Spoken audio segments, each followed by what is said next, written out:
찬송가 165장으로 찬송하겠습니다. 165장 찬송입니다.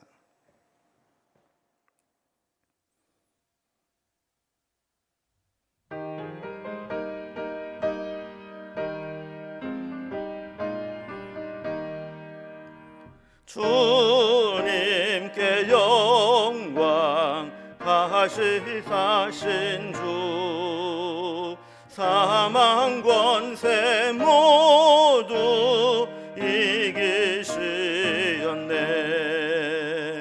흰 옷 입은 천사 돌을 옮겼고, 누우셨던 곳은 비어 있었네.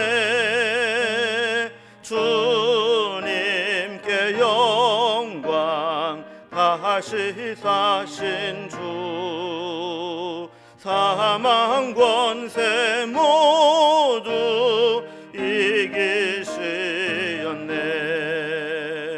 부활의 주님 나타나시사 두려움과 의심 물리치셨네. 주의 교회 기뻐 찬송하여라.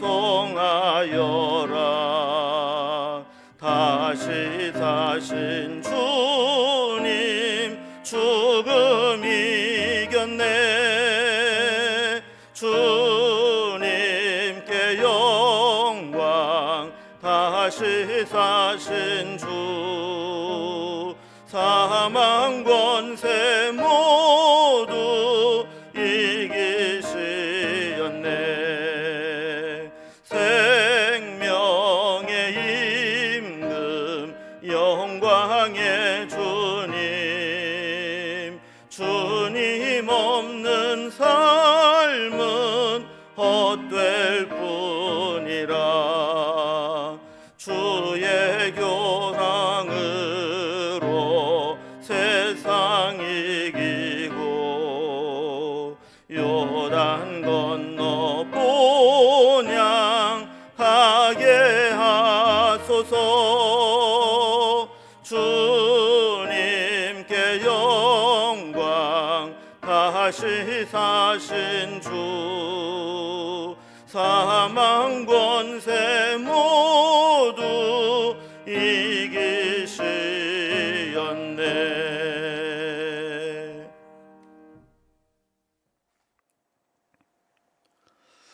오늘 함께 나눌 하나님 말씀은 사도행전 13장 32절에서 마지막 절 52절까지입니다. 사도행전 13장 32절에서 52절까지 210면에 있습니다. 말씀을 제가 봉독하겠습니다. 우리도 조상들에게 주신 약속을 너희에게 전파하노니, 곧 하나님이 예수를 일으키사 우리 자녀들에게 이 약속을 이루게 하셨다 함이라. 시편 2째 편에 기록된 바와 같이 너는 내 아들이라, 오늘 너를 낳았다 하셨고, 또 하나님께서 죽은 자 가운데서 그를 일으키사 다시 썩음을 당하지 않게 하실 것을 가르쳐 이르시되, 내가 다윗의 거룩하고 미쁜 은사를 너희에게 주리라 하셨으며, 또 다른 시편에 일렀으되 주의 거룩한 자로 썩음을 당하지 않게 하시리라 하셨느니라.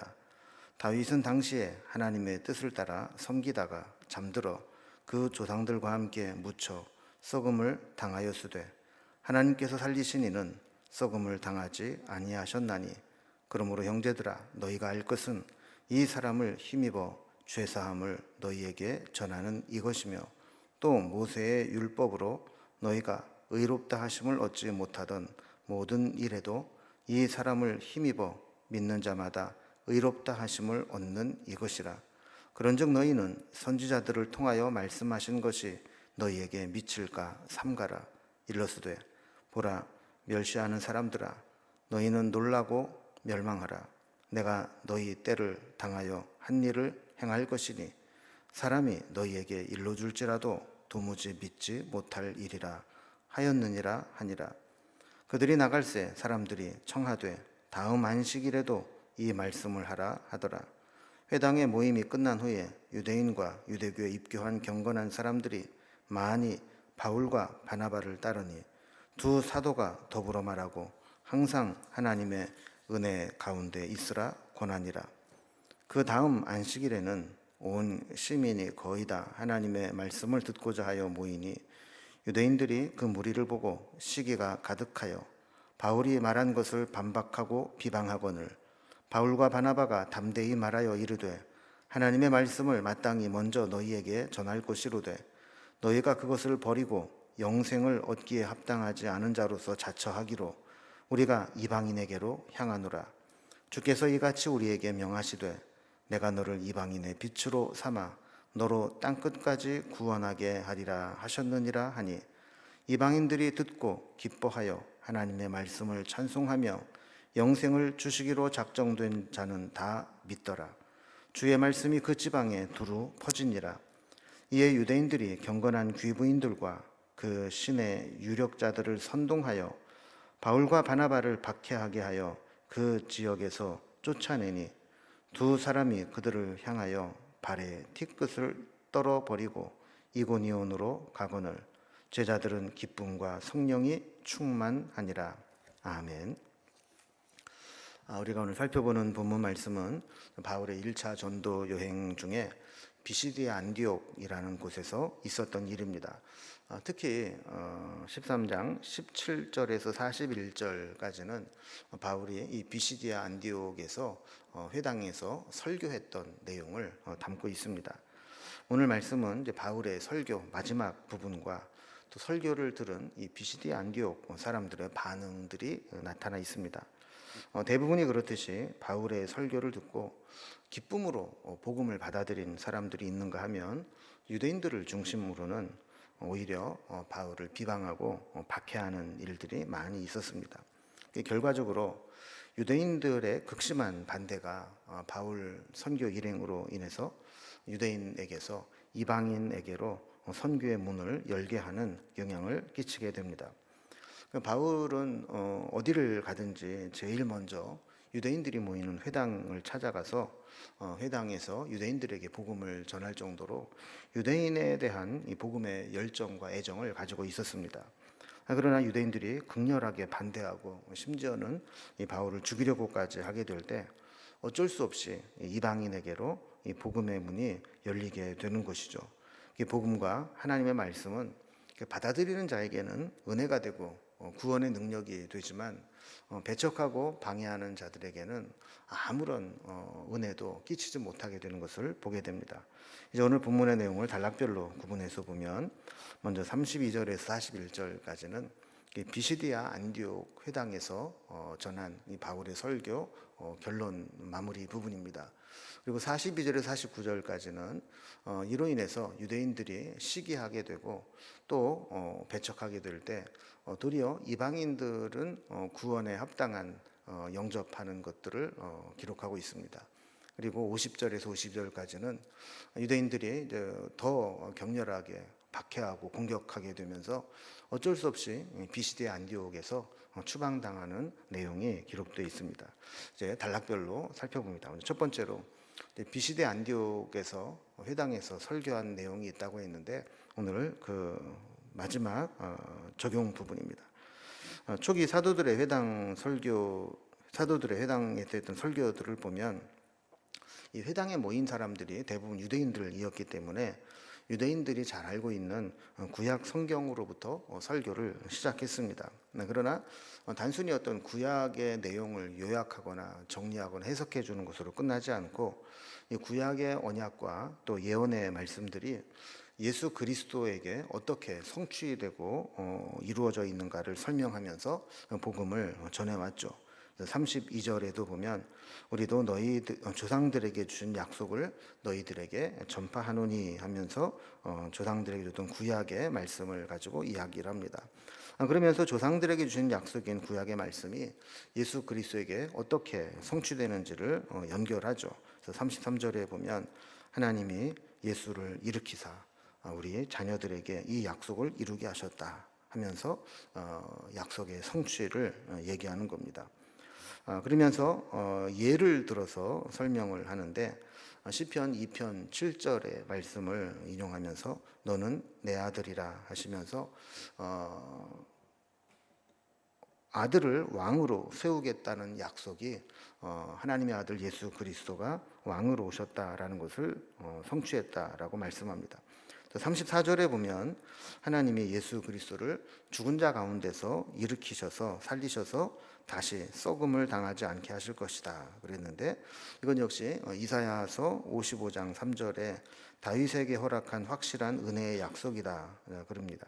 또 35절에도 보면 시편 16편 10절 말씀을 인용해서 이 주의 거룩한 자를 스올에 버리지 않고 멸망시키지 않을 것이라고 한 말씀을 예수님이 성취하셨다라고 설명을 하죠. 바울은 주로 이렇게 다윗의 시편을 인용하면서 다윗의 시는 자기 자신을 향한 고백만이 아니라 하나님의 아들에 대한 예언의 말씀을 언약의 말씀으로 고백한 것이다라고 이야기를 합니다. 그래서 36절에 보면 다윗의 시에는 하나님의 뜻을 따라서 다시 썩음을 당하지 않게 하실 것이다 이렇게 이야기를 했는데, 실제로 다윗은 자신은 죽어서 썩음을 당했습니다. 그래서 다윗의 묘실이 예루살렘에 지금까지 남아 있는 것이죠. 그렇다면 37절에 있는 말씀과 같이 하나님이 살리셔서 썩임을 당하지 않게 하셨다라고 한 것은 다윗 자신에 대한 이야기가 아니라 하나님이 예언하신 메시아 예수 그리스도에 대한 예언의 말씀이었다라고 설명을 하는 것입니다. 이제 38절에 보면 그러므로 형제들아 너희가 알 것은 이라고 이야기하면서 지금까지 이 구약 성경이 예수님에게 어떻게 성취되고 연결되는가 하는 부분을 말씀한 것에 대한 설교의 결론을 이야기하는 겁니다. 알아야 될 것이 크게 두 가지가 있는데, 첫 번째는 38절 뒷부분에 있는 것처럼 이 사람 예수 그리스도를 힘입어 죄사함을 너희에게 전하는 것이다. 예수님을 통해서 죄사함이 임하게 되었다 하는 것이고, 두 번째로 알아야 될 것은 39절에 있는 말씀과 같이 율법으로 의롭다 하심을 받을 수는 없지만 예수를 힘입어 믿는 자마다 의롭다 하심을 얻게 하셨다라는 말씀입니다. 자, 그러면서 이제 40절 말씀처럼 경고합니다.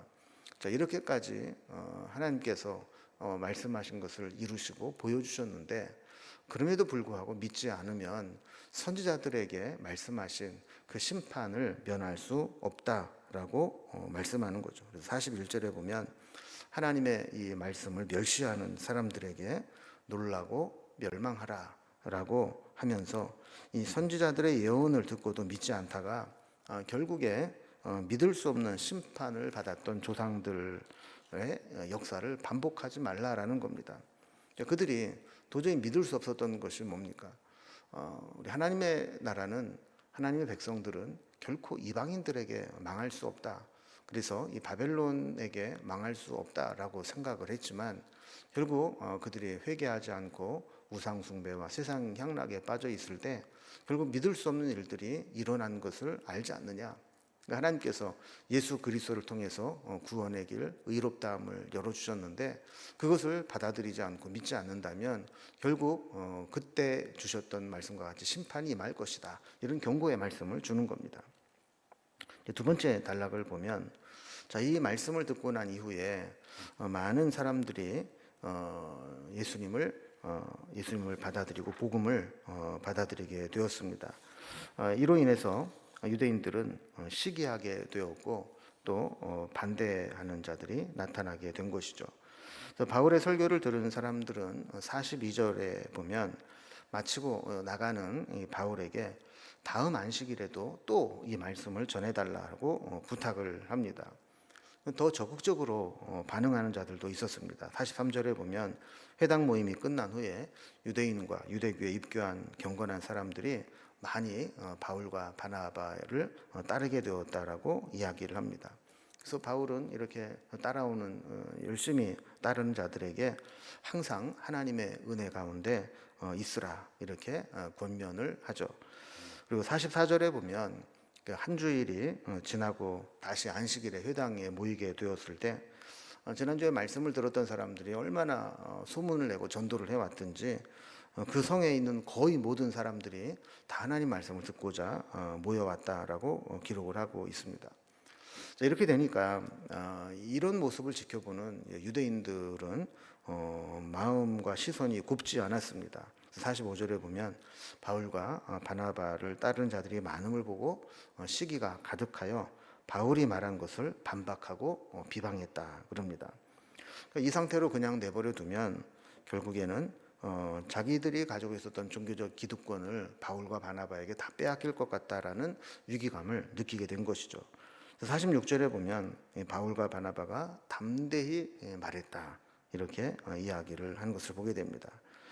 그러니까 유대인들에게도 말씀을 전한 것이죠. 그런데 유대인들이 그 말씀을 버리고 영생 얻기에 합당하지 않은 자로 자처했다 이렇게 기록을 하죠. 자, 그렇게 되자 이 복음은 처음에는 유대인들에게 먼저 전해졌지만 그것이 이방인들에게로 향하게 되었다, 넘어가게 되었다라는 겁니다. 그래서 47절에 보면 내가 너를 이방의 빛으로 삼아 너로 땅끝까지 구원하게 하리라 이렇게 말씀하신 장면이 있다고 했는데 이것은 이사야서 49장 6절의 말씀이 이루어진 것이다 이렇게 기록을 하고 있습니다. 결국 아무리 유대인이라 할지라도 먼저 은혜를 받았지만 그 은혜를 거절하고 받아들이지 않게 되면 그 은혜는 이방인들에게로 넘어가게 된다는 것을 보여주는 겁니다. 그래서 48절에 보면 이방인들에게로 넘어간 이 복음이 이방인들이 듣고 기뻐하며 하나님의 말씀을 찬송하고 그래서 하나님께서 영생 주시기로 작정된 자는 다 믿는 것이 보일 정도로 이방인들에게 이 복음이 받아들여지게 되었다는 겁니다. 그래서 49절에 보면 주의 말씀이 그 지방에 두루 퍼지게 되었다라고 이야기를 합니다. 유대인들이 받아들이지 않고 시기하고 반대할 때 이방인에게로 복음이 옮겨가는 것을 보여주고 있죠. 마지막 세 번째 단락을 보면 단순한 반박과 공격을 넘어서 더 심하게 공격하는 유대인들이 있게 됩니다. 그래서 결국에는 더 이상 비시디 안디옥에 머물러 있지 못하고 추방당하는 모습을 보게 됩니다. 유대인들의 반발이 더 거세게 일어납니다. 그래서 50절에 보면 이에 유대인들이 경건한 귀부인들과 그 신의 유력자들을 선동하여 바울과 바나바를 박해하게 하여 그 지역에서 쫓아냈다 그랬습니다. 유대인들이 바울의 말을 듣고 그것이 하나님의 뜻이냐 아니냐, 진리냐 거짓이냐 이거를 따진 게 아닙니다. 그들은 그저 그들이 자신의 종교적 기득권에 위협이 되는 존재냐 아니냐 여기에만 관심이 있었던 것이죠. 그래서 자신들의 이 기득권을 유지할 수 없게 된다라고 생각할 때 그것이 하나님의 복음이고 하나님의 말씀이라 할지라도 반대하고 방해하고 대적하는 겁니다. 그래서 사람들을 선동해서 박해하고 쫓아내 버렸습니다. 바울과 바나바는 51절에 보니까 발에 티끌을 떨어버리고 비시디 안디옥을 떠나서 이고니온으로 가게 되었다 그랬습니다. 발에 티끌을 떨어버렸다라는 것은 그들에게 책임이 있다라는 표시죠. 이고니온은 이제 지금에는 이제 꼬냐라고 불리는 곳입니다. 그래서 1차 전도 여행 그 지도를 보면 비시디 안디옥에서 남동쪽으로 약 120km 정도 떨어진 곳에 위치한 도시죠. 유대인들의 박해를 보면 아주 공통된 패턴이 있습니다. 그래서 그들은 늘 다른 사람들을 선동하고 또 사람들에게 뭔가 잘못된 거짓 정보를 주면서 왜곡시켜서 박해했던 것이죠. 그런데 돌아보면 이 박해는 이 전도자들로 하여금 한 곳에 오래 머물러 있지 않고 다른 곳에 가서 복음을 전하게 하는, 복음이 오히려 더 멀리 더 넓은 곳으로 퍼져나가게 하는 하나님의 섭리한 수단이 되기도 한 것을 보게 됩니다. 52절에서도 또 그렇게 말씀합니다. 제자들은 기쁨과 성령이 충만하니라. 한쪽에서는 외형적으로 박해와 핍박이 있지만 그러나 그들 마음 중심에 주님이 주신 기쁨과 성령의 충만함은 누구도 빼앗을 수가 없었던 것이죠. 오늘 말씀을 정리해 봅니다. 복음은 하나님의 뜻에 의해서 전파됩니다. 때로는 배척을 당하고 방해를 받지만 그러나 그들을 영접하는 자들에게로 흘러가게 됩니다.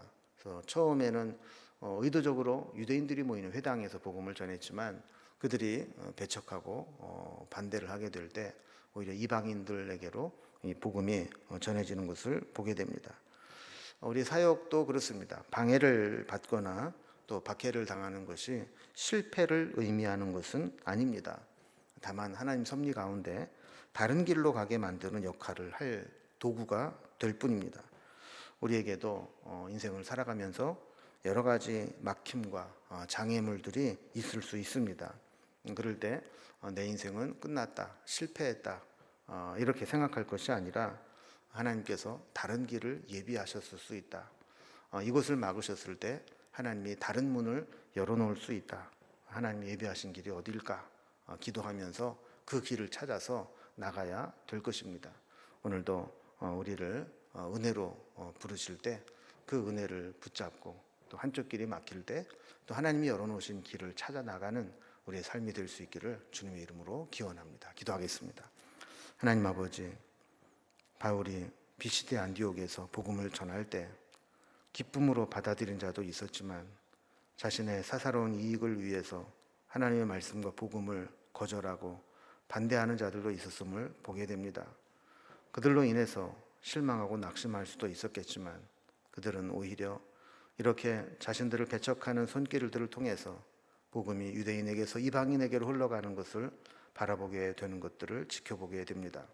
우리도 우리의 앞길에 걸림과 막힘과 방해가 있을 때 인생의 실패나 좌절이 아니라 하나님께서 새로운 길을, 새로운 방법들을 우리에게 열어주시는 것들을 믿으며 하나님의 뜻을 따라가는 우리의 삶이 될 수 있도록 인도해 주시옵소서. 하나님의 은혜에 우리의 걸림돌이 되지 않기를 원합니다. 늘 주시는 은혜를 아멘으로 받아서 주신 은혜가 내 삶을 통해 이루어질 수 있도록 인도해 주옵소서. 오늘 하루도 온전히 주님께 우리의 삶을 부탁드리며 예수님의 이름으로 기도드리옵나이다. 아멘. 각자의 기도 제목들로 자유롭게 기도하시겠습니다.